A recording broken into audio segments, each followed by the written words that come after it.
Hello, everyone. Welcome. I am Rebecca Skeele, and welcome to a month of Radical Loving. This is actually video number 7. And I don't really have a title for this particular video, but I want you to know that we are a bigger group today.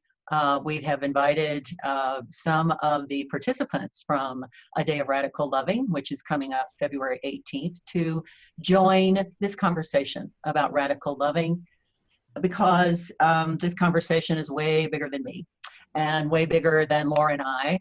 And we really want to begin to bring the collective into this at this time. I just want to say a quick word in case it's the first time you've stumbled upon a Radical Loving video.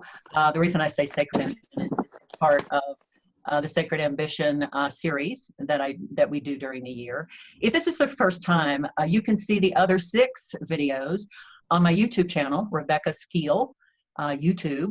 And also you can go to my website, RebeccaESkeele.com. They're all on there. And if we're not a friend on Facebook, friend me, because they're on my Facebook page as well.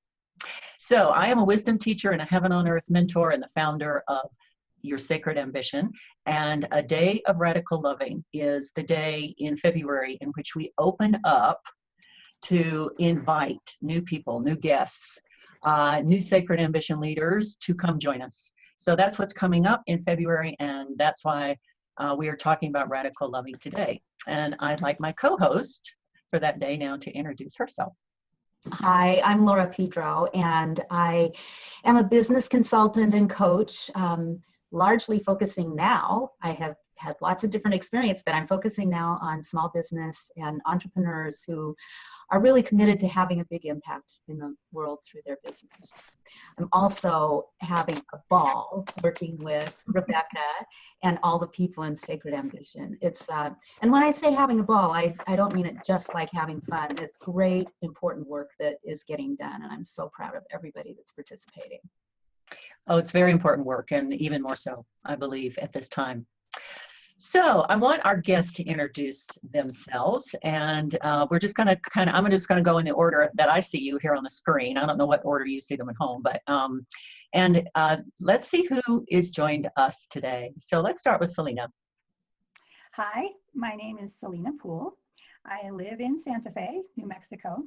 And my work in the world is around connection and communication, and teaching and advancing the ways people communicate with each other and connect with each other, and their intuition as well as their guidance. Welcome, Selena. Thanks. And Bobby. My name is Bobby Middendorf, and I'm a recent transplant to Placitas, New Mexico from Chicago. My work in the world is to partner with conscious evolutionaries, and together we co-create sanctuary, we create councils of equals, where we can bring forth the new visions, bring forth clarity, and give each other a practice space to safely pilot these new messages, these new stories that are coming forth. Welcome, Bobby. Thank you. And Deb. You've got your mic off, I think. There we go. Hello, I'm Deb Ford. I live in the Chicago area, specifically Evanston, Illinois, right on the lake practically, which gives me great joy. I would say that I am an encourager, a mediator, and a compassionate conflict resolver. And I think when we talk about the things we're going to talk about today, some of that will become clearer to you rather than just titles. So I will wait for those moments. Thank you. We will too, Deb. Thank you. And Vincent. Hello. It's so wonderful to see all these beautiful faces. I want to give a kiss to each one of you on my screen. I'm so delighted to be invited to participate in this. I'm the only man again, though. Rebecca, what's up with that? Hey, we're trying, Vincent. We're trying. I'm putting it out there. Good. My name is Vincent Tomei. I live in Albuquerque, New Mexico. I have participated in now 3 of Rebecca's retreats and workshops. And professionally, I have been a graphic designer and a web developer and helping businesses, mostly small, medium-sized businesses, discover the hidden potential of their companies and the opportunities that they're often overlooking while they're keeping their eye on different prizes. So I'm delighted to do that. I've found numerous ways of doing that over the years and have recentered myself recently on working with businesses and companies who are more aligned with my sort of spiritual set and values. And that was a direct result of my work with Rebecca in Sacred Ambition. Thank you, and welcome, Vincent. And I'm so glad you're the token male here with us. It's important, definitely. Okay, well, you see, we have a beautiful group of Sacred Ambition leaders, world servers, and visionaries. That's what we call ourselves. Many of the people that you see on the screen have been involved in this movement, this meme, this tribe for 4 years. And this particular year, we're adding sacred action into what we do. And that's why we're doing an event in February called Radical Loving, a day of radical loving. So what we've done is we've asked our 4 guests to talk about 2 different questions that we're actually going to be addressing in the Day of Radical Loving. Laura and I wanted to give you a little taste of what to expect, and also to hear from your fellow participants in this day. So we're going to start off with a question of what is radical loving to you? What is radical loving to you? And I'm going to skip around. I'm going to start with Deb. Deb, what is radical loving to you? Hi. Okay. Radical loving to me is taking us to love from a place of humility and awe. The pause includes non-judgmental listening, active listening, and engagement. It is work. And I am creating radical loving in my home, in my sacred calling to encourage others to practice compassionate conflict resolution and formal mediation. So radical loving in me understands that unconditional love is required to heal myself, to heal my home, my community, the people I love, and I truly believe the world within which I live. And that's where I'm starting to understand radical loving as it connects with my sacred ambition. And I have loved working with Rebecca for close to 3 years now. So if you see me at Radical Loving, I'll be happy to talk to you about all of that too. Hmm. Whoa, I love that. I love that, Deb. Thank you so much. And I hope if you're watching this video, you're really getting that this radical loving is an emergent embodiment, vibration, energy that we are all tapping into at this time. And so thank you, Deb. That was beautiful. Bobby, what's radical loving to you? So I looked into the etymology of radical, which is about getting to the roots of things, the origins of things. And that really spoke to me because I have been playing around and stirring in the roots for a really, really long time. And it looks like a dark place, but it is actually a place from which life is born.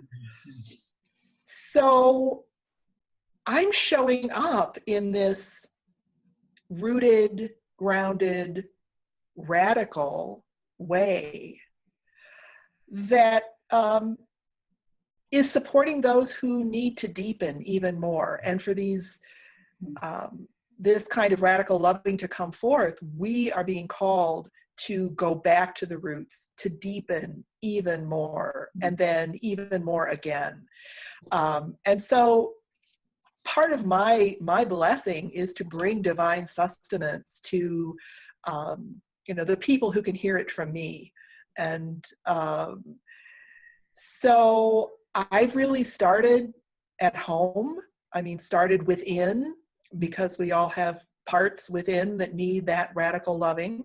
Mm-hmm. And then moving forward with family, with community locally, there's a whole movement to bring mindfulness to New Mexico, mm-hmm. and bring the state into a leadership role with that. And I'm playing in that circle, which is great fun.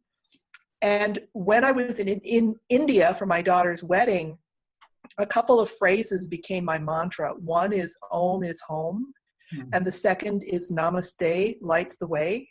Mm-hmm. And without a lot of Hindi, for a month in India, I found that Namaste, honoring the divine in the other person, the divine in me recognizes the divine in you, went a really long way to communicate respect and radical loving in a society where I didn't really have a lot of other words to use. So that is where I'm playing in this radical loving field and loving it. Thank you, Rebecca, for convening this circle to talk about it. Oh, thank you, Bobby. I love that rootedness, where life does come from, even in the darkness. And I can really relate. So thank you very much. Let's go to Vincent. Vincent, what's radical loving to you, and where is it showing up in your life? What is radical loving? Does anyone need a Kleenex after listening to Bobby? Thank you, Bobby, as always. I actually find myself looking for the challenge of radical loving, which is along with gratitude, which is my mission this year. I find that it's easy to love things that work well for me or people that work well with me, and it's very difficult to love those things that don't. And in my own circle and in my own family, I'm given lots of opportunities to find ways of loving people where they would otherwise present conflict and challenges. And I'm definitely not perfect at it, but I do work at it every day and make it my intention every day to love all people and to look for ways to overcome conflict where it's unnecessary, and even to find better ways to manage it or deal with it, which hasn't always been my history. So loving people radically, I think, obviously involves finding a place within myself that becomes unconditional, and then allowing myself to act and behave accordingly. And it's always very challenging because almost all of this work is internal work, and then everything else is an expression of that internal work. So. Yeah. Beautiful, beautiful. I love that you're leaning in and talking about the challenge, Vincent, because yes, we are all challenged right now, and probably have been at other times in our life. And that is a statement of radical loving, to find the loving in the challenge. Right. And I think that this new era that we find ourselves in is presenting everyone with an opportunity to find that place within ourselves. I think at least I have made it this long in life without really having to stare that in the face or to reach deep within. And so that's how I'm approaching what we're facing. Yes. Beautiful. Yes. I don't mean to be looking away from the camera, but I'm actually taking notes. You guys are bringing forth such wisdom. Don't be surprised if you hear your words mirrored back to you on February. Mind the wisdom of the group. All right. And Selena, what is radical loving to you? You know, radical loving to me is taking a really interesting form. I think since about 2012, I really went deeply into personal work and personal spiritual growth and personal development. And right after last year's election in November, I turned 60. And at that time, I started embracing what that means to me and in my life. And I really have begun to try on the wardrobe of being an elder and being a leader. And my work has always been around communication and connection. And I've done that in a way, kind of a couple of small businesses at a time, definitely impacting a lot of people in a close circle. But now this elder role seems to be calling me into scaling and really having my voice and my communication and my leadership be at a much larger scale. So since it's interesting what's been coming forth in my life since I've been having these thoughts. I've been talking to people who are leaders in government, in big systems, in worldwide ventures. And before, I didn't really feel like I was playing small, but the playing field feels a lot bigger than I'm called to act in. So for me, that that's a radical edge of loving both what I do and what my gifts are and my availability to the world. And I know that this next phase of my life is about changing systems in a radical way and bringing that communication, impacting that communication and the connection that people have again with each other and with their guidance or their intuition. I read a short article yesterday that said by the time today's children are in the workforce, 65% of them will have jobs that don't exist today. Totally new types of work. And so the field for how we do that together, how we collaborate, how we communicate, how we work together and move forward our world together is definitely an edge for me. It's a bold edge, and that scale and that having my voice being heard as a leader, and that is my radical, loving edge. Thanks. Thank you, Selena. I love what you said about getting bigger. The playing field is getting bigger. I think it is for all of us. And to me, it's directly related to how we hold loving. If we hold it personally or if we hold it globally. And that's one of the things we're going to be looking at on our Day of Radical Loving. Well, your sharing really takes this lovely segue into our next question that we'd love for you to address. Laura's going to handle that one. So, Laura. Well, it really is. I was thinking exactly the same thing. Rebecca did a great job of kind of weaving everything together so that what you said came right before this next question. And we didn't know.